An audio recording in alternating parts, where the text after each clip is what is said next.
Okay, so in this video हम क्या करने वाले हैं, that is our religious movements करने वाले हैं। बट इसकी मैंने क्रोनोलॉजी वाला पेज में ऐड ऑन करना भूल गई हूँ, बट इट्स ऑल राइट। मैं देखती हूँ अगर जस्ट अ मिनट, अगर मेरा क्रोनोलॉजी वाला पेज वाली PDF है तो एक बार मैं क्रोनोलॉजी बताना चाहूँगी। क्रोनोलॉजी आई मीन या हियर इट इज़। तो मेडिवल की एक बार क्रोनोलॉजी देख लेते हैं शुरू से, क्रोनोलॉजी, ठीक है। Okay, so wait a minute. बार बार क्रोनोलॉजी पढ़ने का एक फ़ायदा ये है कि क्रोनोलॉजी बहुत इंपॉर्टेंट है, बहुत इंपॉर्टेंट है हिस्ट्री में। तो हर चीज़ में से क्रोनोलॉजी इंपॉर्टेंट ही होती है, ठीक है। तो सबसे पहले हम बात करें मेडिवल इंडिया में, तो क्या हुआ सबसे पहले हमारे नॉर्थ में क्या हुआ था, उससे पहले क्या चल रहा था थोड़ा सा अगर देखें तो नॉर्थ में देवर हर्षवर्धन था, और साउथ में हमारे क्या चल रहे थे, चालुक्यास वर्सेस पालवास चल रहे थे, राइट। अब अब क्या हुआ, अब हुआ ये कि नॉर्थ वेस्ट की साइड से कुछ इन्वेजन्स होने लगे, ठीक है। जैसे कि कासिम, गजनी, गौरी का एंड राजपूता पीरियड चल रहा था उस टाइम पे नॉर्थ में, ठीक है। नॉर्थ में बहुत सारे किंगडम्स थे यहाँ पे, छोटे छोटे राजपूता किंगडम्स। एंड हमारे यहाँ पे साउथ में क्या थे, साउथ में भी दो चार किंगडम्स थे, और इंपीरियल चोलास जो थे एक मेन किंगडम थे, ठीक है, जिसमें हमारे विजयालय थे जिन्होंने स्थापना करी। राजा राजा राजेंद्र एंड राजेंद्र सेकंड थे हमारे, ये सारे राजा थे, ठीक है।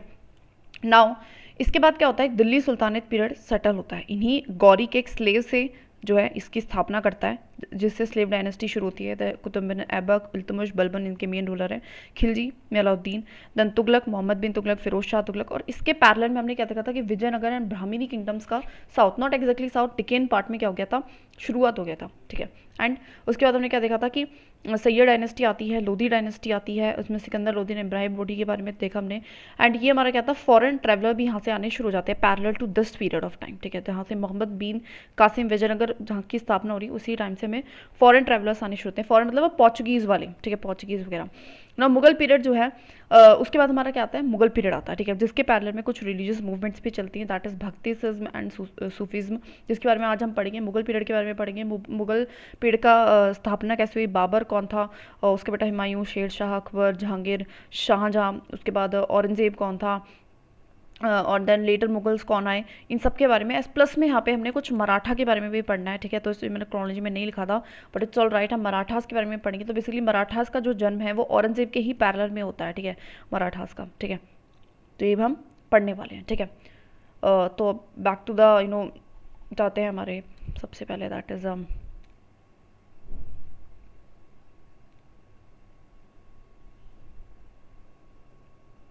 ओके। सो सबसे पहले हम बात करेंगे हमारा स्थापना कैसे हुई, उससे भी पहले हम बात करेंगे कि रिलीजियस मूवमेंट्स के बारे में जो 15th एंड 16th सेंचुरी में आती है। सो सबसे पहले हमारी भक्ति मूवमेंट आती है। तो देखो एक एक चीज़ मैं पहले क्लैरिफाई करती हूँ यहाँ पे कि हम भक्ति एंड सूफीज़्म के संस एंड भक्ट्स के बारे में नहीं पढ़ने जा रहे हैं, क्योंकि वो बहुत ज़्यादा फैक्चुअल डाटा है। अगर वो हमें पढ़ना ही है तो हम बाद में पढ़ेंगे, लाइक जब हमारी सारी हिस्ट्री हो जाएगी एक तरीके से कंसेप्चुअल, थ्योरेटिकल एंड क्रोलॉजिकल ऑर्डर में, अच्छे से समझाएगा, दिमाग में बैठ जाएगा, सोते हुए कोई पूछ ले तो हमें आना चाहिए, उसके बाद हम फैक्ट्स पे आ सकते हैं। अभी बहुत ज़्यादा इरेलेवेंट फैक्ट्स को रटने का कोई फ़ायदा नहीं है, रिस्क लेना ही पड़ेगा, ठीक है। भक्ति मूवमेंट की अगर मैं बात करूँ तो बेस्ड है हमारी, अभी हम इसका कंसेप्ट समझते हैं, लाइक इसकी डॉक्ट्राइन क्या है कि हमें रिलेशनशिप बिठाना है गॉड एंड मैन के बीच में, और कैसे बिठाएंगे, लव के थ्रू, वर्शिप के थ्रू, ना कि परफॉर्म करके किसी भी रिचुअल या रीजनल सेरेमनीज को, ठीक है। तो कहीं ना कहीं ये हिंदुइज्म में कहीं ना कहीं क्या ला रहे हैं, रिफॉर्म लाने की, भैया सेरेमनीज पे ज़्यादा फोकस मत करो, थोड़ा सा रिलेशनशिप को सुधारो गॉड एंड मैन के बीच के, जो कि लव से होता है, वर्शिप, ठीक है। साउथ इंडिया में बेसिकली पहली बार जो है शुरू हुई थी भक्ति मूवमेंट, ग्रो हुई थी बेस्ड ऑन पॉपुलर मूवमेंट, जो कि सोशल एंड रिलीजियस इक्वलिटी पे थी, ठीक है। बेसिकली उसको भक्ति मूवमेंट नहीं कह सकते, बस वो ऐसा था, मतलब हमें सोसाइटी में इक्वलिटी लानी इस चीज़ से थी। और इसको लेट किया था पॉपुलर सेंट से, सेंट पॉइंट्स, मतलब ऐसे ऐसे हमारे जो है ये पंडित हुआ करते थे, जो कि कवि भी हुआ करते थे, जिनको हम we call them the Alvars, we call them what, we call them the Alvars, Alvars कहा करते थे। ये रिप्रेजेंट करते थे इमोशनल साइड ऑफ वैष्णविज्म को, मतलब ये विष्णु से कैसे हम कनेक्ट हो सकते हैं, उसका एक इमोशनल साइड दिखाते थे। कलेक्टिव सॉन्ग्स गाते थे, उनको हम कहते थे प्रबंधन्स, प्रबंधास, प्रबंधास, बंधास, धास धास, प्रबंधास, ठीक है। तो प्रभु के लिए एक तरीके से प्रभु की क्या कर रहे क्या कहते हैं उसको हिंदी में, वी कॉल द प्रेयर को परिवंदना कुछ करते हैं, तो से टर्म आया प्रबंधास, ठीक है। अलवर्स कहा करते थे, अलवर्स, ठीक है। बेसिकली उसके बाद लेकिन ये डिक्लाइन हो जाती है हमारी 10th सेंचुरी में, ठीक है। तो 10th सेंचुरी में साउथ में चली थी मूवमेंट, लेकिन थोड़े टाइम के बाद ये क्या होगी, डिक्लाइन होगी। उसके बाद ये रिवाइव होती है दोबारा से, फिलोसफिकल एंड आइडियोलॉजिकल मूवमेंट बन के निकल आती है, जो कि आचार्याज इसको फॉलो करते हैं, जो कि रिप्रेजेंट करते हैं इंटेलेक्चुअल साइड वेस्टर्निज्म की। तो ये तो इमोशनल साइड दिखा रहे थे, ठीक है, और ये क्या दिखा रहे थे, इंटेलेक्चुअल साइड की, सोचने समझने की एक तरीके से चीज़ को चैलेंज कर रहे थे। जो सबसे इंपॉर्टेंट इनमें से है दैट इज़ द रामानुजना, जो डिसिपल था हमारे रामानंदा का नॉर्थ इंडिया में। और ये हमारे कहाँ हुई थी, नॉर्थ इंडिया में, हमारी कहाँ हुई थी, साउथ इंडिया में, लेकिन फ्लॉप हो गई थी। उसके बाद नॉर्थ इंडिया में दोबारा से शुरू हुई। ये हमारी इमोशनल साइड दिखा रही थी, हमारी इंटेलेक्चुअल साइड दिखा रही है, ठीक है, ध्यान रखना है। नाउ इसके मेन फीचर्स क्या क्या थे, तो सबसे पहले डिस्कार्ड करते थे जो भी रिचुअल्स है, जो भी सैक्रिफाइसेस हैं, और ये ज़्यादा बोलते थे कि आप इम्फेसाइज करो purity of heart and mind पे, आप दिमाग को और दिल को अच्छा रखो, आप ह्यूमैनिटी के बारे में सोचो, आप डिवोशन, आप भक्ति दिखाओ, ठीक है। ये रिचुअल सैक्रिफाइसेस पे मत ध्यान दो। मोनोथेस्टिक इन नेचर की बात करते थे, मतलब ये बोलते थे कि एक ही भगवान है।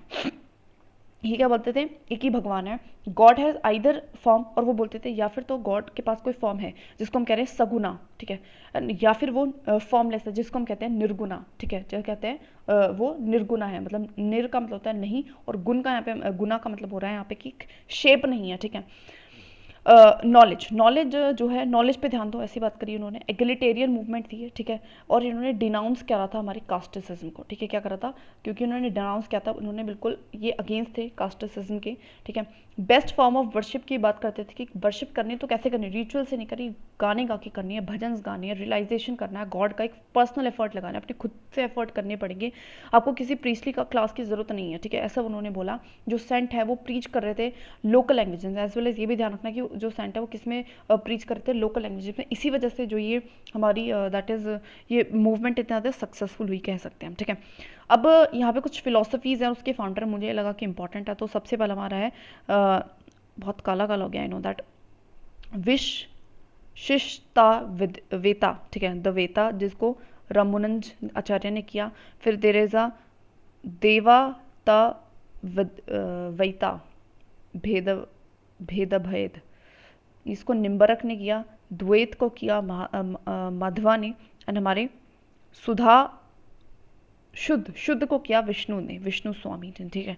तो शुद्ध को किया विष्णु ने, द्वात को किया माधवा ने, और द्वैता द्वैता द्वैता द्वैता दो बार हो गया, उसको किया निम्बार्क ने, एंड विश विश इष्ट द्वैता, इसमें भी है लेकिन इसमें पीछे द्वैता है और उसमें विष है, विष से याद रखेंगे रामुंजन, तो विष रामुंजन, द्वैता द्वैता दो बार होता है निम्बर्क, और एक बार द्वैता है तो माधव, और हमारा शुद्ध द्वैता है तो हमारा शुद्ध की बात करें तो ये दैट इज विष्णु, ठीक है। ये हमें याद रखेंगे। देखो बहुत सारे भक्ति संसन के साथ के नेम दे रखे हैं, ज़्यादा कुछ नहीं है, नेम दे रखे हैं और कुछ भी नहीं दे रखा खास उनके बारे में, तो वो याद करना मुझे लगा थोड़ा सा इरेलीवेंट है क्योंकि बहुत ज़्यादा फैक्ट है, ठीक है। वी कैन इसके भी नाउ बात करते हैं हम सूफी मूवमेंट की।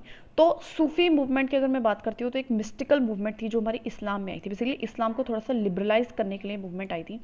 सूफीज़ ने एक्सेप्ट किया था कि हाँ भाई हम शरीयत को एक्सेप्ट करते हैं, बट इन्होंने कन्फाइन नहीं करा था अपने रिलीजियस प्रैक्टिस को टू फॉर्मल एडहेरेंस, मतलब इन्होंने उस चीज़ को बहुत ज़्यादा फॉर्मेलिटी के साथ किया नहीं था, एंड ज़्यादा स्ट्रेस किया था कल्टिवेशन करने के लिए religious experience aimed at direct perception of God. मतलब इसका मतलब था कि ज़्यादा उन्होंने ध्यान दिया था कि आपको कैसे डायरेक्ट गॉड से कनेक्शन बिठाना है। तो दोनों ही हमारे भक्ति मूवमेंट है एंड सूफीज़ में वो ज़्यादा किस पे फोकस करें, गॉड से कनेक्शन बिठाने पे। सूफी डॉक्ट्राइन कहती है कि यूनियन, आपको संगम, आपको मिल जाना है गॉड के साथ, आपको अचीव करनी है, लव आपको पाना है गॉड का, प्रेयर पानी है, फास्ट पाना है, आपको फास्ट रखो, रिचुअल्स करो, and without preference to Hindu and religion. उन्होंने हिंदू मुस्लिम का नहीं कहा, लेकिन यस उन्होंने बोला कि आपको क्या करना है, लव से अचीव कर सकते हो, प्रार्थना से कर सकते हो, फास्ट से कर सकते हो। इन्होंने रिचुअल्स को सपोर्ट करा है लेकिन बहुत ज़्यादा उस वे में नहीं करा, ठीक है।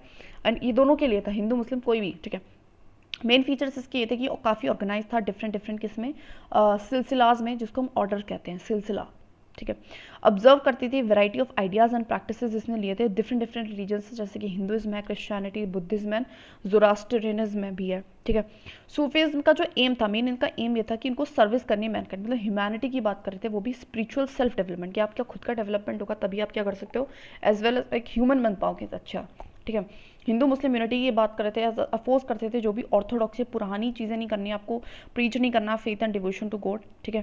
सिर्फ आपको डिवोशन में ध्यान रखना है। ऑर्थोडॉक्स का मतलब है जो फालतू के रिचुअल्स रिवाज हैं, ठीक है, उनको भी ध्यान मत दो। ये डिस्करेज करते थे मटेरियलिस्टिक लाइफ को, but not in favour of complete renunciation. मतलब ऐसा वो बोलते थे जैसे कि बोलते हैं मोह मत करो, तो मोह डेफिनेटली बोलते थे कि मोह मत करो। इसका मतलब ये भी नहीं कि बिल्कुल आप घर ही छोड़ दो, लोगों को भी छोड़ दो, सबको छोड़ते और संन्यास ले लो, ऐसा भी नहीं बोलते थे, बट यस, ठीक है। अब बहुत सारी थोड़े बहुत सूफी वर्ड्स के मीनिंग हम देख लेते हैं, जैसे कि हमारा है तसफ़, तसव्वुफ, इसको सूफिज्म के इसका मीनिंग होता है सूफिज्म।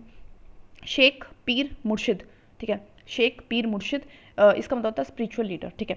इसका मतलब है जो पढ़ाने वाला है, तो आई थिंक नाम से पता चल रहा है शेख है, कोई पीर है, कोई मुर्शिद है, ठीक है। और मुरीद कौन है? मुरीद होता है जो डिसिपल होता है, ठीक है, जो सीखने वाला है, स्टूडेंट है, ठीक है। कलीफ, खालिफ, कालिफ का मतलब होता है सक्सेसर, ठीक है। एंड खान कहा, दैट इज हॉस्पाइस, वैसे मेरे को कुछ मतलब नहीं पता, एक मिनट मैं अभी की अभी सर्च करती हूँ।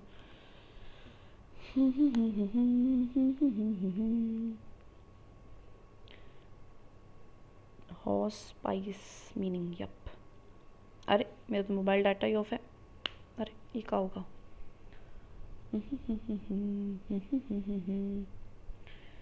अरे आ जाओ भाई, मतलब आ जाओ जल्दी से।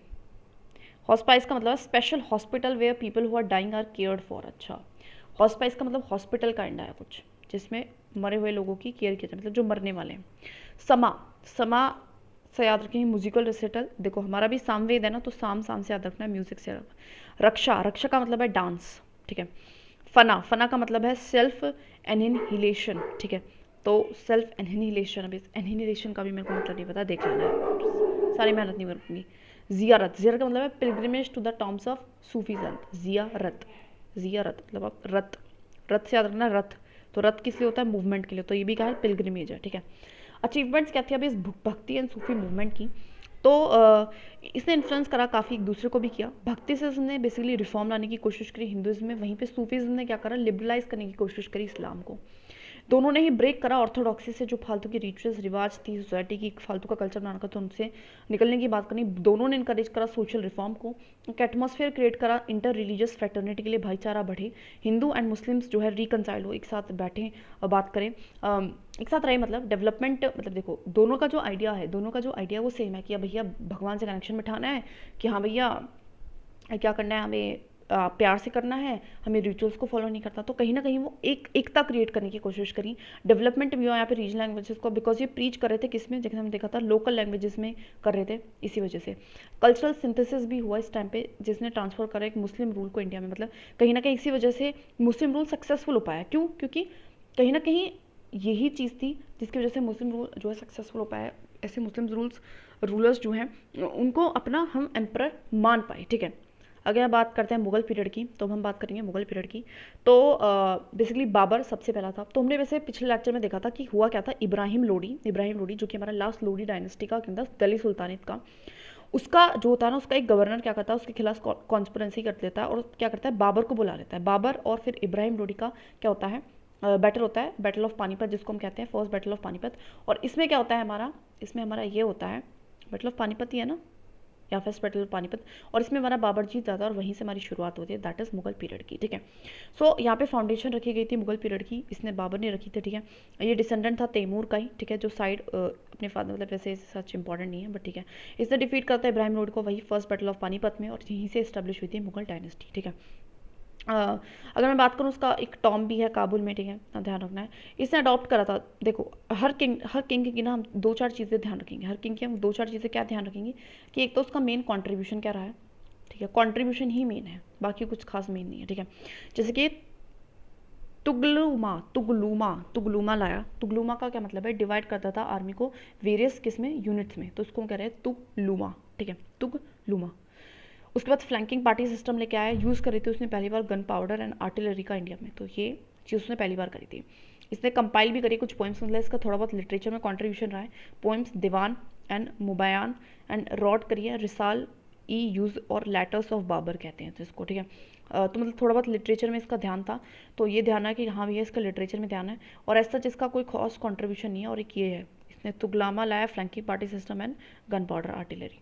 हुमायूं की बात करूँ तो ये बाबर का बेटा था और इसने सक्सेशन थोड़ा बहुत इसको चैलेंज किया था इसके ब्रदर से, मतलब वॉर सक्सेशन होता है ये थ्रोन के लिए, ठीक है, गद्दी चीज़ ही ऐसी है, सब लड़ पड़ते हैं, ठीक है। दो बैटल्स हुए थे अगेंस्ट शेरशाह, ठीक है, इसने दो बैटल्स भी लड़े थे। Sher Shah basically not from the family था, वो अफगान रूलर था, ठीक है, कम्प्लीटली उससे ये मतलब हार जाता है और उसके बाद ही स्केप हो जाता है, ईरान चला जाता है 12 साल के लिए आफ्टर शेरशाह की डेथ। जब और इसके बीच में जब ये जैसे कि किंग बना, हार गया ईरान चला गया, तो इसके बीच में जो टाइम पीरियड था उसमें हमारा शेरशाह ही रूल करता है उसकी फैमिली से। तो शेरशाह की डेथ के बाद हुमायूं जो है इन्वेड करता है, जब शेरशाह मर जाता है उसके बाद हुमायूं आता है दोबारा से इंडिया में, वहाँ का रूलर बन जाता है। इसने बेसिकली बिल्ड करा है दीन पन्ना दिल्ली में एज अ सेकेंड कैपिटल, ठीक है। ठीक है, तो अब देखो इसका क्या कंट्रीब्यूशन है, एज सच कंट्रीब्यूशन नहीं है, क्या इसके टाइम पे कोई खास लिटरेचर वर्क हो रहा है, नहीं, आर्किटेक्चर हो रहा है, नहीं, कुछ खास इसके में हो नहीं रहा है, ठीक है, वैसे ही फट्टू सा था ये तो, है ना। उसके बाद सूर एम्पायर, मतलब हमारा सेकंड जो अफगान एम्पायर है वो बनता है, ठीक है, दैट इज़ शेरशाह है, ठीक है, फिर मैंने बताया अफगान रूलर था ये। तो बेसिकली इसने पहले क्या करता था, ज्वाइन करी थी इसने बाबर की सर्विस, बाबर के नीचे ऐसा काम करता था, बाबर का इसको बिहार का डिप्यूटी गवर्नर भी बनाया था। उसके बाद ये क्या करता है, रहते रहते हुमायूं जैसे राजा बनता है, इसको पता चलता है हुमायूं इतना है नहीं, मतलब, तो ये क्या करता है उसको हरा देता है, टाइटल शेरशाह एज एम्पर ले लेता है। उसके बाद एज एन एम्पर इसने कन्क्वेस्ट करे थे बहुत सारी मल्टीपल रीजन्स, ठीक है, सारी रीजन्स याद नहीं रखेंगे, ठीक है। और इसने इंट्रोड्यूस करा था बहुत सारी चीज़ें, इसने इंट्रोड्यूस किए थे, जैसे ब्रिलियंट एडमिनिस्ट्रेशन अच्छा लाया था, लैंड रेवेन्यू पॉलिसी लाया था, बहुत सारे अदर मेजर्स भी लिए थे इसने इंप्रूव करने के लिए इकोनॉमिक कंडीशंस को, ठीक है। जैसे कि इसने इशू करा था कॉइन कॉल्ड रुपया, ठीक है, तो रुपया जो वर्ड है यहीं से आया है, तो ध्यान रखना है, शेरशाह शुरी। और फिक्स करा था standard of weights and measures को भी इसने इंप्रूव करी थी, कॉन्ट्रीब्यूशन कम्युनिकेशन को भी अच्छा करने की कोशिश करी थी इसने, बिल्ड करे थे बहुत सारे हाईवेज, उसमें से एक है GT रोड, ठीक है। लोकल रिस्पॉन्सिबिलिटी भी इसने जो है उठाई थी, लोकल क्राइम्स को काफ़ी इसने कहा था कि भैया मैं हैंडल करूँगा, जो मुकदम्स होते थे विलेज लेवल पे हुआ करते थे, ठीक है, ये इनको बोला गया था अगर कोई भी क्राइम हुआ तो मैं तुम्हें पनिश करूँगा अगर फेलियर हुआ फाइन करने के लिए कल्प्रिट, और तुमने कल्प्रिट को ढूंढना है। पहली बात तो तुम्हें क्राइम ही नहीं करने देना, और क्राइम हो गया और तुम कल्प्रिट को नहीं ढूंढ पाए तो तुम्हें क्या है पनिशमेंट मिलेगी, ठीक है। तो बड़ा ही सन की साथ आए राजा, मतलब अच्छा भी था कहीं ना कहीं, अच्छी चीज़ भी है, ठीक है। जो लैंड है वो मेजर होती थी एंड 1/3 जो उसका एवरेज था उसको फिक्स कर दिया गया था एज अ लैंड टैक्स, ठीक है। तो लैंड टैक्स कितना लेता था 1/3। पीजन जो है उसको पट्टा दिया जाता था लिटिल डीड, ठीक है, एंड कुबालियत एक डीड ऑफ एग्रीमेंट, मतलब इट्स लाइक अ कॉन्ट्रैक्ट, ठीक है, जो कि फिक्स किया जाता था पीजन के राइट्स क्या होंगे, पीजन को कितना टैक्सेस देना पड़ेगा, इस तरीके से। एंड जो ज़मींदार है उस सिस्टम को इसने रिमूव कर दिया था, तो एक अच्छी सी चीज़ ये करी थी। एंड टैक्सेस को डायरेक्टली ही कलेक्ट करते थे, मतलब पहले क्या होता था कि ये पीजन्स होते थे, पीजन ज़मींदार को दिया करते थे, ज़मींदार किंग को दिया करता था। अब इसने क्या कर दिया, भैया तुम हटो, हम सीधा ही डायरेक्ट ले लेंगे, ठीक है, खत्म करो कहानी को, ठीक है। तो बहुत सारा इसका कंट्रीब्यूशन रहा है। तो किस किस चीज़ में इसका मेन कंट्रीब्यूशन रहा है, अरे यार कहाँ चले गए इतने आगे, कैसे आ गए,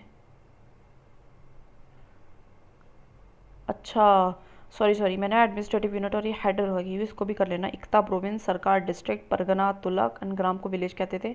और एडमिनिस्ट्रेटिव यूनिट में हकीम है, अमीन है, यहाँ पे सिकद्दर, सिकदरान, मुनसिफ, मुनसिफान, सिकद्दर एंड मुनसिफ, ये मतलब इसके थोड़ा सा हेड टाइप ऐड कर दिया इसमें, तो ऊपर का बन गया। ग्राम में वहीं मुकद्दमन अमील हुआ करते थे, ध्यान रखना, ठीक है। आमीन और आमील में कंफ्यूज नहीं हो रहा। एल आता है पहले तो इसलिए एल नीचे है और एन आता है लास्ट में, तो एन ऊपर है, इस तरीके से याद रख लो, कुछ भी करके याद रखो, ठीक है। तो उसका काफ़ी अच्छा कंट्रीब्यूशन है, ठीक है। और इसने आर्किटेक्चर में भी थोड़ा बहुत कंट्रीब्यूशन दिया है, जैसे कि बिल्ड कराया था पुराना किला हमारी दिल्ली में, ठीक है। तो काफ़ी मतलब ठीक ठाक इसका कंट्रीब्यूशन रहा है, एडमिनिस्ट्रेशन में रहा है, रिवेन्यू में रहा है, इकोनॉमी में रहा है, ठीक है, एज वेल एज थोड़ा बहुत आर्किटेक्चर में भी रहा है, ठीक है। अकबर की अगर मैं बात करूँ तो एल्डेस्ट सन ऑफ हुमायूं था और इसने टाइटल लिया था जलाउद्दीन मोहम्मद अकबर बादशाह गाजी का। Second battle of Panipat basically इसने लड़ा था, ठीक है, जिसमें हेमू और बैरम खान के बीच में था। बैरम खान फ्रॉम अकबर की साइड से था और हेमू हमारा मोहम्मद अदिल शाह, मतलब जो शाह डायनेस्टी थी ना, जो सूर शाह डायनेस्टी थी, इनके ही कोई बेटे थे, तो इससे हुआ था, ठीक है, बीच में हुआ था, ठीक है। इसमें हमारा जो है हेमू को मार दिया जाता है और डिफीट एंड कैप्चर्ड, ठीक है। इससे एंड हो जाती है जो मुगल अफगान की कन्क्वेस्ट की कहानी थी, खत्म हो जाता है। जो थ्रोन ऑफ दिल्ली है वो हमारे मुगल्स के फेवर में आ जाता है और अकबर रिकवर कर रहा था दिल्ली एंड आगरा को, ठीक है। बहुत सारे कन्क्वेस्ट करता है बहुत सारे और भी प्रोविंशियल स्टेट्स को, ठीक है। मतलब दिस इज़ वेरी बेसिक, जो भी किंगडम महान है वो यही तो करता था। महान कैसे हो रहा है, अपनी टेरिटरी को बढ़ा रहा है, तो वो सिलसिला इवन आज भी जो है जारी है, ऐसे ही होता है, ठीक है। अब मैं बात करूं अकबर की, तो इसने विन करा था ओवर बहुत सारे राजपूत के, ठीक है, and possible and inducted Rajput kingdoms into Mughal. Even ये क्या करता था, ये इसके तरीके थे लाइक हमेशा ये लड़ नहीं रहा है, वॉर तो कर ही रहा है, मतलब वॉर से डिस्ट्रक्शन बहुत होती थी, इसलिए क्या करता था, मेट्रोमोलियन अलायंस कर लिए, मैरी कर रहा है, जैसे हरका बाई जो कि एक डॉटर थी वहीं राजपूत किंगडम्स की, राजपूतों को अपने अंदर बहुत बड़ी बड़ी हाई पोस्ट पे नौकरी दे देता है, तो इस तरीके से वो कर रहा है, ठीक है। और सेकुलर पॉलिसी इसने अपनाई थी, और मोस्ट ऑफ द राजपूता किंग थे वो रिकोगनाइज करते थे। अब मोस्ट ऑफ द है, अगर ये सिस्टम आ जाए कि ऐसी स्टेटमेंट आ जाए ऑल राजपूता, तो ऑल नहीं है, मोस्ट है, हाँ बहुत सारे करते थे लेकिन सब नहीं करते थे, ठीक है। उसके बाद ये अगेंस्ट था काफ़ी ऑर्थोडॉक्सी के एंड बाइगेटरी ऑफ रिलीजियस प्रीस्ट के, ये बहुत ज़्यादा मतलब रिलीजन को कॉम्प्लेक्स बनाने में बिलीव नहीं करता था, और इसीलिए अकबर ने प्रोक्लेम कर था एक न्यू रिलीजन जिसको दीन ए इलाही कहा है, दीन ए इलाही, ठीक है।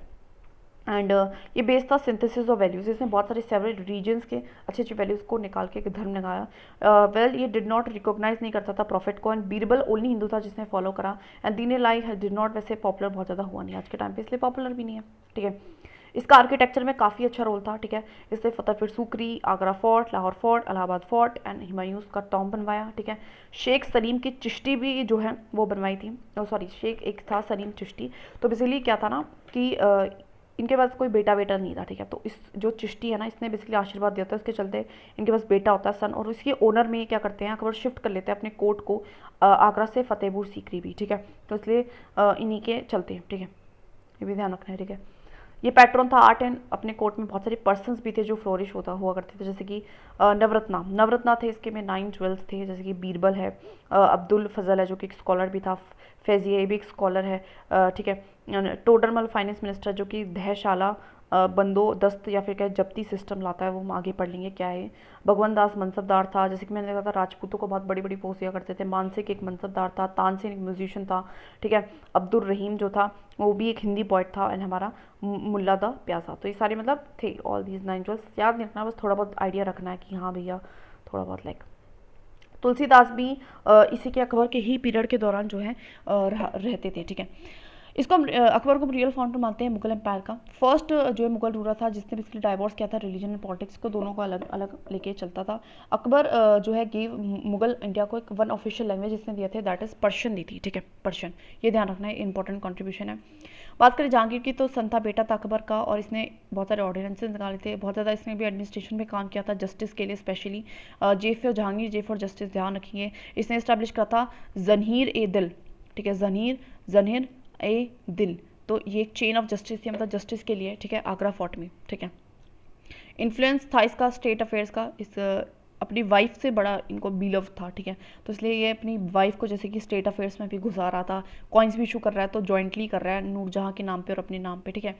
और इसी के टाइम पे सबसे इंपॉर्टेंट है कि 1908 में कैपिटल विलियम हॉकिन जो है ईस्ट इंडिया कंपनी के रिप्रेजेंटेटिव जहांगीर के कोर्ट में आते हैं और मनसब लेते हैं 400 का, ठीक है। एंड 1615 में फिर उसके बाद सर थॉमस राय आते हैं एज एन एम्बेसडर बन के किंग के, एंड उनको भी ये परमिशन देते हैं इंग्लिश को कि भैया आप आ जाओ सूरत में जाके इस्टेब्लिश कर लो अपनी फैक्ट्री को। तो सबसे ज़्यादा कॉन्ट्रीब्यूशन इंपॉर्टेंट नहीं है कि ईस्ट इंडिया कंपनी के टाइम पे विलियम हॉकिन, थॉमस रॉय इसी के टाइम पे आए हैं, ध्यान रखना है, ठीक है। बहुत से रिवॉल्ट ये भी कर रहे थे, को हर एक राजा रिवॉल्ट में पढ़ ही रहा था, ठीक है, अपने किंगडम को बढ़ाने के लिए। अपनी मेमोरीज भी लिख रहा था थोड़ा बहुत, या तुज़्ग ए जहांगीरी के नाम से समझ जाना पर्शियन में, ठीक है। तो मतलब वही कि थोड़ा बहुत आर्किटेक्चर पे भी काम है, एडमिनिस्ट्रेशन पे ज़्यादा है, एडमिनिस्ट्रेशन पे ज़्यादा वर्क है इसका, ठीक है। शाहजहाँ की बात करूँ तो बेस्ट नोन है अपने डिकेन एंड फॉरेन पॉलिसीज़ के लिए, ठीक है। इसने भी बहुत सारे रिवोल्ट्स फेस करे हैं, स्पेशली बुंदेलखंड एंड डिकेन में, ठीक है। इसने बिल्ड करा था ताजमहल, तो सबको ही पता है, डिफीट करा था पोर्चुगीज़ को। तो बेसिकली पोर्चुगीज़ एक बार ज़्यादा ना चढ़ने की कोशिश कर रहे थे, सर पे चढ़ रहे थे, तो हराया था, उसको भी सबक सिखाया था इसने। तो तो देखो थोड़ा सा ऐसे पता चल जाएगा कि भैया हाँ पोर्टुगीज़ आ चुके हैं, ईस्ट इंडिया कंपनी जो है इस टाइम पे आ रही है, किस टाइम पे आ रही है, जहांगीर के टाइम पे, अभी देखा हमने, ठीक है, जहांगीर के टाइम पे आ रही है, थोड़ा बहुत अंदाज़ा लग रहा है ना, फिर आना शुरू हो गए, ठीक है। अहमदानगर हुआ, बीजापुर हुआ, गोलकुंडा, इसको भी अपनी सोवनिटी इसने बनवाई थी, ठीक है। इसने रिकवर करा था कांधार वाला एरिया जो अफगानिस्तान में था, ठीक है। और बात करें इसके टाइम पे ना फॉरेन ट्रैवलर्स भी काफ़ी आते हैं, तो ध्यान रखना है, फॉरेन ट्रैवलर्स आए थे, जैसे कि फ्रेंच ट्रैवलर्स आए थे जिसका नाम था बेरनियर ट्रेवनियर, इटालियन आए थे निकोली मनुशी, और पेटर मुंदी भी आए थे, ठीक है। तो ये सारे आए थे, ठीक है। कौन कौन से आए थे, बेरनियर ट्रेवियर, निकोली मुनुची से नाम याद रखेंगे, एंड पीटर मुंडी, ठीक है। मुंडी, ठीक है। तो बेरनियर टैवियरनियर इटालियन से थे, एंड निकोली मनुची हमारे पीटर मुंडी से थे, ठीक है। तो जो माने ना उसकी मुंडी उड़ा दो।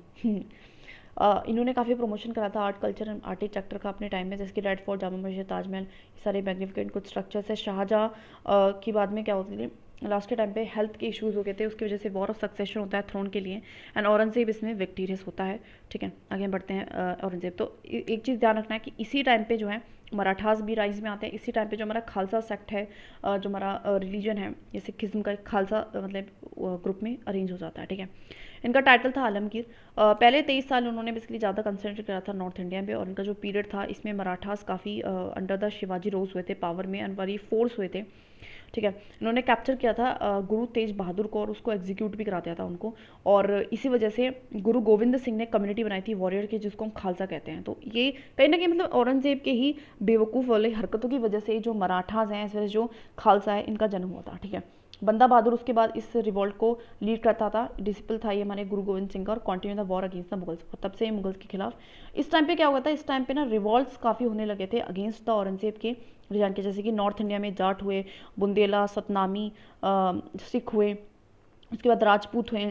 साउथ इंडिया में अगर आप देखोगे तो बीजापुर, गोलकोंडा और मराठा तो हैं, ये सब क्या है अगेंस्ट हो गए थे एकदम से वर्सेस इनका मुगल एम्पायर से बहुत लड़ाई वड़ाई हुआ करती थी, ठीक है। आगे हम बात करते हैं औरंगजेब की। तो औरंगजेब नेक्स्ट 25 ईयर्स उसके बाद उन्होंने ज़्यादा डेस्परेट वो हो गए कि अब कैसे क्रश कर रहा है मराठास को, तो साउथ पे बहुत ज़्यादा ध्यान हो गया था। इस टाइम पे जो मराठास है वो काफ़ी साउथ की बहुत पावरफुल एक पावर बन चुके थे, ठीक है। शिवाजी जो है मोस्ट पावरफुल मराठा किंगडम थे, जो कि एनिमी थे, मतलब दुश्मन थे, कट्टर दुश्मन, है ना। औरंगजेब ने कॉन्स्पायर किया था जैन सिंह के मिलके, फिर एलिमिनेट करने की कोशिश करी थी शिवाजी को। शिवाजी को जेल वेल में डाला गया था, लेकिन फिर वहाँ से भाग गए थे, और इस तरीके से, और बाकी बाद में जाके वो इंडिपेंडेंट हो गए। उनको फिर बाद में सक्सीड किया था उनके सन सांभा जी ने, उसको भी औरंगजेब ने एग्जीक्यूट करा दिया था, जिसको सक्सीड किया था राजा राम ने, और उसके बाद उनके विडो ताराबाई ने, ठीक है। इस मूवमेंट को कंटिन्यू रखा था वर्सेस मुगल्स की, ठीक है। जो मुगल कन्क्वेस्ट है वो क्लाइमेक्स पे आ गया था। क्लाइमेक्स पे जब पहुंचा था, बीजापुर एंड गोलकोंडा को भी उन्होंने अनेक्स कर लिया था, मतलब वही लड़ रहे थे, तो या फिर तो कुछ किंगडम्स को हारेंगे या फिर कुछ किंगडम्स को अपने आप में मिलाएंगे, ठीक है। इनको जिंदा पीर भी बोला जाता है, ठीक है, living Saint.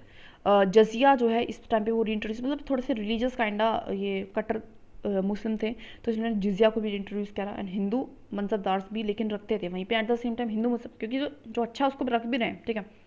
Decline of Mughal empire जो है, अब उसके बाद जो है हमारे आफ्टर औरंगजेब के काफ़ी डिक्लाइन हो जाता है, ठीक है। उसके बहुत सारे रीजन्स है। पहला है औरंगजेब की राजपूता, डिकेन एंड रिलीजियस पॉलिसी, मतलब औरंगजेब खुद ना अपने पैर पे कुल्हाड़ी मारता है, खुद दुश्मनी पाल लेता है इतने सारे लोगों के साथ। उसके बाद जो सक्सेसर आते हैं वो वीक आते हैं, इनकॉम्पिटेंट आते हैं, एडमिनिस्ट्रेटर्स भी अच्छे नहीं होते, जनरल्स भी नहीं होते हैं। वॉर ऑफ जो सक्सेस होता है वो चलने लगता है गद्दी के लिए। फैक्शनलिज्म आता है नोबिलिटी आफ्टर द, मतलब नोबल्स की काफ़ी जो है पावर बढ़ जाती है, नोबल्स अपने अकॉर्डिंग चलाने की कोशिश करते हैं, जागीरदारी क्राइसिस आ जाते हैं, इसको हम आगे जाके डिटेल में पढ़ेंगे। ग्रोथ हो जाती है Maratha and other regional powers की, बंगाल, मतलब बाकी जो जैसे कि हर एक बड़ा किंगडम जो है ना वो टूटता है, तो ऐसे अवध है, मैसूर है, हैदराबाद है, ये सब टूटना शुरू हो जाते हैं, ठीक है। एंड फॉरेन इन्वेजन्स भी इस टाइम पे होते हैं, जो हमारे लेटर मुगल्स के टाइम पे नादिर शाह का, अब्दली का, और ब्रिटिश कन्क्वेस्ट भी हो जाता है, तो सबकी वजह से जो है वीक पड़ जाता है हमारा मुगल एम्पायर, ठीक है। तो लेटर मुगल्स में थोड़ा बहुत नाम हमें पता होना चाहिए, जो मेन कुछ घटना हो रही है, मेन इवेंट हो रहा है वो हमें पता होना चाहिए। जैसे कि सबसे पहले बहादुर शाह फर्स्ट थे, कोई खास नहीं हुआ। जानदार शाह थे जो जिन्होंने अबॉलिश करते, थोड़ा बहुत अच्छा वर्क इन्होंने कराने की कोशिश करी थी, बेटर करने की कोशिश करी थी कंडीशंस को। फारूक सियार आते हैं जो कि असेंड करते हैं इस थ्रोन को, वो किसकी हेल्प से, सैयद ब्रदर नोबल्स थे, तो नोबल्स की काफ़ी यहाँ पे चलाकियाँ चलती होती है। ईस्ट इंडिया कंपनी को भी इन्होंने फरमान दिया था, तो ये थोड़ा ध्यान रखना है। उसके बाद मोहम्मद शाह आते हैं, जिसके नाम पे नादिर शाह के रेड हो जाती है, और वो तख्ते तौस, जिसको पिकॉक थ्रोन कहते हैं, कोहिनूर डायमंड को ले जाते हैं, मतलब थोड़ा लूट वूट पड़ जाती है। अहमद शाह के टाइम पे भी अहमद शाह अब्दली जो है वो दोबारा से जो है आलमगीर सेकंड के टाइम पे भी यहाँ पे मराठा स्प्लेंडर करते हैं। तो अभी तक तो हमारे मुगल रूलर्स, अफगान रूलर्स कर रहे थे मोहम्मद शाह एंड अहमद के टाइम पे। आलमगीर के टाइम पे क्या है, हमारी जो है दिल्ली पे मराठास जो है करते हैं, ठीक है। इसको पता कैसे याद रख सकते हैं, अभी हमने पढ़ा कि औरंगजेब को ना आलमगीर का टाइटल मिला था, और मराठास की कट्टर दुश्मनी थी, तो इसलिए मराठास क्या करते हैं, आलमगीर सेकंड के टाइम पे आके प्लंडर करते हैं। शाह आलम सेकंड के टाइम पे जो है हमारा इसमें बेसिकली एक दो चीज़ें होती हैं, जैसे कि यहाँ पे बैटल ऑफ बक्सर भी इसके टाइम पे हुआ था, ठीक है। इसमें नहीं लिखा हुआ, वैसे मैं बता रही हूँ। प्लस में सेकंड बैटल ऑफ पानीपत भी इसी टाइम पे होता है, ध्यान रखा है। अकबर सेकंड के टाइम पे ये जो है पाइनर, battle of Buxar Shah Alam second के टाइम पे होगा, तो अकबर टू सिर्फ एज अ पाइनर रहेंगे, पेंशनर रहते हैं हमारी ईस्ट इंडिया कंपनी के, बन के रह जाते हैं, क्योंकि Shah Alam second battle of Buxar में हार जाते हैं, राइट। बहादुर शाह सेकंड जो है वो हमारे लास्ट थे, जो कि मेन इनका 1857 के रिवॉल्ट में इनका मेन योगदान, मतलब योगदान तो नहीं, नाम का है, ठीक है। अगर हम बात करें एडमिनिस्ट्रेशन की तो ये सूबाज में थे, उसके बाद सरकार, प्रगनान, ग्राम, ठीक है। तो ये एक बार डायग्राम बना लेते हैं तो उससे थोड़ा सा ध्यान रह जाएगा। तो नीचे गांव को तो ग्राम ही कहते आ रहे हैं, ठीक है। ऊपर परगना, ठीक है, सरकार एंड सूबास, इस तरीके से था, ठीक है। टेरिटोरियल यूनिट्स इनकी थी खलीसा, रॉयल लैंड को बोलते थे, जागीर ऑटोनॉमस राज्यस को बोलते थे, इनाम्स गिफ्टेड लैंड्स को। खलीसा मतलब खलीसा मतलब खलीफा से याद रखते हैं, जो खलीफा है, और वो कहीं ना कहीं रॉयल कनेक्शन दे रहा है खलीफा। और रॉयल लैंड की बात करें, जागीर की बात करें तो ऑटोनॉमस राज्यस में हुआ क्या करता था, जैसे कि पेमेंट करनी होती थी, पेमेंट सैलरीज की, तो वो क्या करते थे, कैश में ना देके जागीर सिस्टम, जागीरदारी सिस्टम ज़्यादा, तो जागीर पे दे देते थे लैंड को, कि एक लैंड का टुकड़ा तुम्हारे नाम कर दिया ना, तुम्हारे नाम नहीं किया है, बट इसमें से जो भी रेवेन्यू आएगा, ठीक है, जो भी रेवेन्यू आएगा वो तुम्हारा होगा, ठीक है, तो वो तुम्हारा होगा। तो इस तरीके से जागीरदारी सिस्टम, तो ऐसे जागीर को ऑटोनॉमस राजाज बोला करते थे, ठीक है, छोटे मोटे राजा हैं, एक तरीके से वहाँ से अपना खुद का कलेक्ट कर रहे हैं। इनाम का मतलब इनाम के तौर पर देते ना, गिफ्टेड लैंड्स, ठीक है। ओके, नाउ देर आर, ये चीज़ हमने बात कर लिया, अब इसमें हम बात नहीं करेंगे सूबा, सरकार, प्रगनान, ग्राम, ठीक है, वो हम पहले ही बात कर चुके हैं, तो थोड़ा सा अवॉइड कर सकते हैं हम इस चीज़ को, ठीक है। कुछ इंपॉर्टेंट लिख तो नहीं रहा वैसे यहाँ पे, है ना, थोड़ा सा अलग है, थोड़ा सा अलग है, देखो देख लेते हैं। सूबा, सरकार, प्रगनान, ग्राम, ये तो हमें याद हो गया, ठीक है। SSPG, ठीक है, ऐसे याद रखेंगे, SSPG, ठीक है।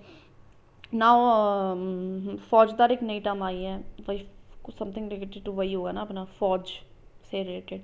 अमल गुलजार का रेवेन्यू से कनेक्शन है, सिकदर का एडमिनिस्ट्रेटिव हेड है, कुंजो रेवेन्यू से है, तो कुंजो एंड अमल गुलजार ये नई टर्म आई है, एंड वो हमारे किससे रेवेन्यू से रिलेटेड है, ठीक है। एंड मुकद्दम एंड पटवारी, पटवारी भी एक नई टर्म आई है, अकाउंटेंट, जो कि आज के टाइम पे भी चलती है, ध्यान रखना है हमें, ठीक है। और बस सूबेदार, ये भी हेड है हमारे executive diwan in incharge of revenue department का, थोड़ा बहुत देख लेना। मनसबदारी सिस्टम लेके आते हैं, जो इंपॉर्टेंट है। मनसब बेसिकली इंडिकेट करता है रैंक क्या है किसी भी होल्डर की। मनसब बेसिकली दोनों सिविल एंड मिलिट्री दोनों के लिए था, ऑलमोस्ट जो होल नोबिलिटी है वो ब्यूरोक्रेसी एंड मिलिट्री होल्ड करती थी मनसब्स को। मनसब इस काइंड रैंक है, और ये दो रैंक है, एक तो ज़ात, ज़ात मतलब तुम्हारी पर्सनल रैंक क्या है, पे स्टेटस कितना आपको मिलेगा अपनी रैंक के अकॉर्डिंग, और एक होता था सवार, मतलब कितने नंबर ऑफ हॉर्समैन जो है वो आप मेंटेन करोगे अपने नीचे, तो जितने ज़्यादा आपके हॉर्समैन उतनी बड़ी आपकी सवार, ठीक है, रैंक। बेसिकली 3 कैटेगरीज हुआ करती थी इसमें, दैट इज़ मनसबदार्स, अमीर्स एंड अमीर ए उम्दा, ठीक है। ये थोड़ा बहुत ध्यान रख लेना। पे मोड क्या करता था, देखो दो तरीके से वही पेमेंट हो सकती थी, या फिर तो नकदी, नकद मतलब नकद भी, कैश के थ्रू, एंड जागीरदार मतलब जागीर्स के थ्रू, जैसे मैंने बताया लैंड को दे देना, एंड उससे जितना भी रेवेन्यू आया वो तुम्हारा। जहांगीर ने बेसिकली ऐड किया था एक दुआस शाह, दुआस पाहा सिही अस्पहा, ठीक है। तो दुआस पहा सिही अस्पिया क्या है, सवार की रैंक आप रेज कर सकते हो, बढ़ा सकते हो विदाउट रेजिंग द जात रैंक, मतलब पर्सनल रैंक विदेशी मत बढ़ाओ, लेकिन उसको जो ज़्यादा नंबर ऑफ जो कहते हैं व्हाट कॉल बढ़ा दो, उसके जो घोड़े हैं वो बढ़ा दो, ठीक है। शाहजहाँ जो है उसने ऐड किया था एक जामा दामी या फिर महन गिरबी, एक मंथली स्केल सिस्टम में लगता है, मतलब सबका वर्क है थोड़ा बहुत। अकबर के टाइम से शुरू हो रहा है, अकबर ने मनसबदारी लाया, जहांगीर ने थोड़ा सा एक सिस्टम और आगे बढ़ा दिया, उसमें एक चीज़ और ऐड करी, एंड फिर उसके बाद शाहजहाँ ने और एक चीज़ ऐड करी पेमेंट के रिगार्डिंग, बिकॉज यहाँ पे ना क्राइसिस होने शुरू हो गए थे मंथली स्केल पे, इसलिए जमा दामी या फिर महाना, महान मतलब महीना, एंड जागीर महीने की जागीर। इसने बेसिकली क्या हुआ था, जागीरदारी एग्रेरियन क्राइसिस आ गए थे, ठीक है। एक तो एग्रेरियन एंड जागीरदारी क्राइसिस का जो जैसे कि वो क्या है, लैंड दे दी, तो हो क्या रहा था कि एक तो लैंड भी तो लिमिटेड है ना, ठीक है। किंगडम बढ़ेगा तो क्या होगा, शोल्जर्स बढ़ेंगे तो क्या सबको आप लैंड दे दोगे तो वो भी एक दिक्कत है। अब क्या हुआ था कि होता क्या था कि क्या हो रहा था कि हम दो लोगों को, दो मनसब्स को एक लैंड दे रहे थे, तो उससे वो बहुत ज़्यादा कोशिश करते थे एक्सट्रैक्ट करने की रेवेन्यू को, और उसकी वजह से एग्रेरियन क्राइसिस पे आए, और जो कि मेजर कॉज बना डिक्लाइन ऑफ द मुगल्स का। मेथड क्या था रेवेन्यू कलेक्शन का, दैट इज कंकूत, एस्टिमेट निकालना, राय मतलब यील्ड क्या हुई है पर यूनिट, एंड जब्ती मतलब based on the yield of the crops, ठीक है। ओके सो हमारा है दैट इज़ दहशाला, बंदोबस्त या जब्ती, एक स्टैंडर्ड मेथड था कलेक्शन बेस्ड ऑन रेट्स क्या है क्रॉप्स की, वो डिटरमाइन हुई आफ्टर 10 ईयर्स के असेसमेंट के साथ। टोडरमल ने इसको पाइनट किया, मतलब शुरुआत करी, ठीक है। जागीरदारी जो सिस्टम है वो assignment of land in proportion to a जागीरदारी सैलरी है, हैंस जो एवरी मनसबदार है वो इंटाइटल है टू जागीर, अगर उसको मतलब आप पेमेंट नहीं दोगे कैश में, ठीक है। तो ये सिस्टम था, ठीक है, तो ये सिस्टम था हमारा, ठीक है। टोडरमल क्या क्या है, अच्छा मैंने ना जल्दी जल्दी पढ़ दिया है, दोबारा से पढ़ते हैं। देखो, दहशाला बंदोबस्त या जब्ती एक स्टैंडर्ड मेथड था कलेक्शन करने का। रेट्स ऑफ क्रॉप्स को कैसे डिटरमाइन होगी, आफ्टर 10 ईयर के असेसमेंट करेंगे। तो दहस से याद रखो 10 सालों का, दहशाला 10 सालों का हम एस्टिमेशन करेंगे, और उसके बाद हम बंदोबस्त मतलब तरीके से बेस्ड ऑन दैट हम रेट को डिसाइड करेंगे। तोदरमल लाया था बस, और जब्ती कहते हैं, उसको ध्यान रखना है। जागीरदारी जो सिस्टम है वो असाइनमेंट था, मतलब असाइन कर देना लैंड को प्रोपोर्शन उनकी जागीरदारी सैलरी के अकॉर्डिंग, जैसे मैंने बताया। एंड जो एवरी मुनसबदार है वो इंटाइटल उसको जागीर देना पड़ता था, उसका जागीर हुआ करता था अगर उसको कैश में पेमेंट नहीं मिल रही है तो। मदद ए माश, मदद कर रहे हैं। एंड सायूर घाल या इनाम, ये ऐसे लैंड ग्रांट्स थे जो लोगों को दिए जाते थे फेवर ऑफ रिलीजियस फेवर में, तो जैसे मन कर रहा है दे दिया, ग्रांट है, ठीक है। तो मदद के लिए दे दिया, इनाम के तौर पे दे दिया, या सुयूर घाल, इसको कैसे याद रखेंगे, कुछ आपने अब सूर में हो कुछ बहुत बड़े, ऐसे रहते हैं सूर में हो बहुत बड़े, सुयूर घाल, ठीक है। मुगल कल्चर की बात करूं तो बाबर ने बिल्ड करे थे 2 मॉस्क्यूज, पानीपत में और रोहिलखंड में, ये ध्यान रखना है हमें। हुमायूंस का जो टॉम है, मतलब बाबर के टाइम पे 1-2 फिर भी हुई थी, हुमायूं के टाइम पे तो मैं पता नहीं हुई होगी। उसके विडो ने जरूर किया था, हाजी जो बेगम थी, एक टॉम बनवाया था। अनयूजुअल, अब हम बात करें फतेहपुर सीकरी जो है सबसे इंपॉर्टेंट जो है हो जाती है जगह। तो एक अनयूजुअल बिल्डिंग फतेहपुर सीकरी में बनाई गई थी, दैट इज़ अ पंचमहल, जो कि एक प्लेन था बुद्धिस्ट विहारा का, ठीक है। और उसके पास प्लेन है बुद्धिस्ट विहारा का, तो कहीं ना कहीं मतलब ये पंचमहल बनाया गया था जहाँ पे प्लेन थे बुद्धिस्ट विहारा का। और मिरहम्स पैलेस, दीवाने खास भी सीकरी में ही थी, ठीक है, इस फतेहपुर सीकरी में। बुलंद दरवाज़ा जो कि एंट्रेंस था फतेहपुर सीकरी का, वो भी बनाया गया था। सलीम चिश्ती की जो टॉम है वो भी वहीं बनाई गई थी। एंड जो पैलेस ऑफ बीरबल है, तानसेन है, वो भी इसी के इनसाइड थी। उनकी जो टॉम थी वो सिकंदरा में थी। एंड जो ठीक है, और जो आर्किटेक्चर था फतेहपुर सीकरी का था वो किस में था, रेड सैंडस्टोन में यूज़ किया गया था, ठीक है। अब बस ये सारे मतलब ये सारे जो फतेहपुर सीकरी में जो जो चीज़ें हैं, जैसे कि बरियम्स पैलेस, दीवाने खास, बुलंद दरवाज़ा, ठीक है, और ये वाला महल Panchmahal, Salim Chishti Tom, palace of Birbal, palace of Tansen, and बस ये याद रखना, ठीक है। नूरजहाँ ने भी बिल्ड कराया था, ठीक है, दैट इज़ इतमाद उद्दौला या मिर्ज़ा घईस बेग्स मार्बल टॉम। पहली बार इसमें पेतरादुरा का यूज़ किया था। Pietra dura it's kind of a stone जो कि फ्लोरल डिज़ाइंस में यूज़ होता है, कुछ सेमी प्रोशियस स्टोन टाइप है, ये टेक्निक होती है, ठीक है। तो नूर जहां ने बिल्ड किया था, नूर जहां ने कौन थी, वाइफ ऑफ जहांगीर थी ना, उसने बिल्ड किया था। इतिमाद उद्दौला एंड मिर्ज़ा गियास, मतलब हुआ क्या करता था अगर वाइफ बिल्ड कर देती थी अगर उसका हस्बैंड मर जाता था, ठीक है। तो इस तरीके से उसके बाद जहांगीर ने इंट्रोड्यूस किए थे बहुत सारे vigorous use of marbles use करते था वो, इंस्टेड ऑफ रेड सैंडस्टोन, मतलब अकबर के टाइम से थोड़ा ज़्यादा सैंडस्टोन यूज़ हो रहा था, उसके बाद से मार्बल्स पे आ गए थे। यूज़ ऑफ पितरादुरा जैसे कि डेकोरेटिव पर्पज़ के लिए हुआ। जहांगीर ने बिल्ड करी थी मोती मस्जिद, ठीक है, शाहदरा मतलब लाहौर में मोती मस्जिद करी है। मॉस्क बिल्डिंग एक्टिविटी जो है वो ज़्यादा क्लाइमेक्स पे थी, शाहजहाँ के टाइम पे ताजमहल वगैरह बनाता था, और बिल्ट और जामा मस्जिद, ठीक है। एक इंपॉर्टेंट बिल्डिंग्स हैं जो कि बिल्ट हुई है शाहजहाँ के थ्रू एट आगरा, वो है हमारी मोती मस्जिद, फिर दोबारा वही बात बता रहे हैं। खास महल, मुस्मान बुर्ज, ठीक है, इस तरीके से। और मोती मस्जिद याद रखना, ओनली मॉस्क है जो मार्बल का बना हुआ है, ठीक है। मार्बल की बिल्डिंग्स बनी हुई हैं बट या ठीक है। खास महल, इसका मतलब देखो यहाँ से हमें ये समझ आता है कि आर्किटेक्चर में, ठीक है, आर्किटेक्चर में ओनली मॉस्क, मतलब जो मॉस्क है वो जनरली मार्बल की नहीं बनती थी। अगर कोई ऐसा स्टेटमेंट आता कि वो बनती थी तो नहीं बनती थी, ठीक है। खास महल, मुसुम्बन बुर्ज, एक जैसे मेन पैलेस था जहाँ पे जो हमारा कैप्टिविटी में जब शाहजहाँ को औरंगजेब ने रखा था तो यहीं रहे थे। फाउंडेशंस ऑफ शाहजहाँबाद रखी थी हमारे, डेफिनेटली शाहजहाँ रखे गए अपने नाम पे। रेड फोर्ट बनाया था, तख्ते तौस पिकॉक थ्रोन बनाया था, सिंपल है।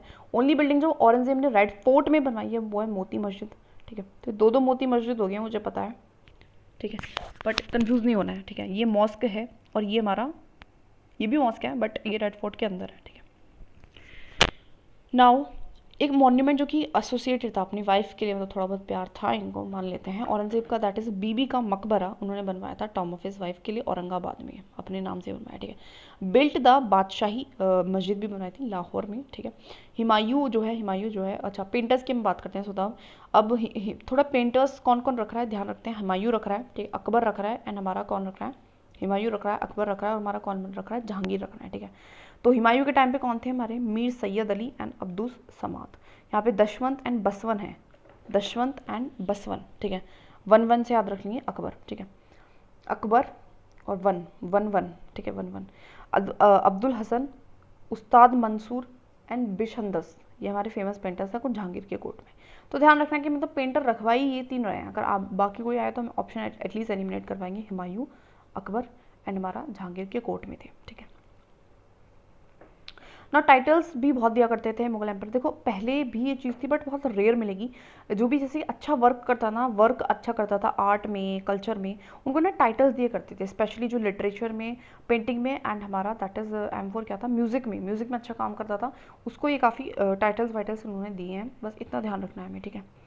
मराठा स्टेट की हम बात करते हैं, जैसे कि हमने बताया था कि औरंगजेब के टाइम पे ज़्यादा पीक पे था, तो मराठा स्टेट की फाउंडेशन शिवाजी ने करी थी। शिवाजी को जागीर मिलती थी पहले, इनहेरिट द जागीर अपने फादर से मिली थी बेसिकली। जो जागीरी सिस्टम था ना वो मतलब ये पहले काम करते थे अंडर द मुगल सी, ठीक है, एक तरीके से।